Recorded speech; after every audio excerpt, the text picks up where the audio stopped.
मुंबई पुण्यातून बिश्नोई टोळीत तरुणांच्या भरतीचे प्रयत्न सुरू आहेत। बेरोजगार गुन्हेगारी पार्श्वभूमी असलेल्या तरुणांची मुंबई पुण्यातून भरती होते।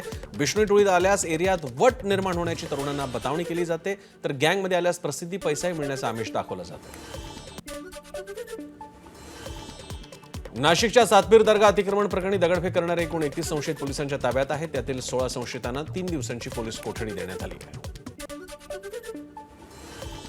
भिवंडीत अतिक्रमण करणाऱ्यांवर पालिका प्रशासनानं हातोडा चालवला। भिवंडीचे आयुक्त अमोल सागरे यांच्या आदेशानुसार अतिक्रमण हटवण्याची जोरदार कारवाई सुरू झालेली आहे।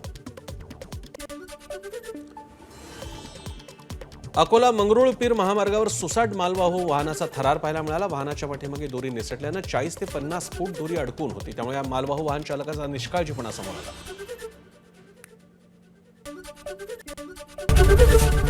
एबीपी माझा, उघडा डोळे बघा नीट।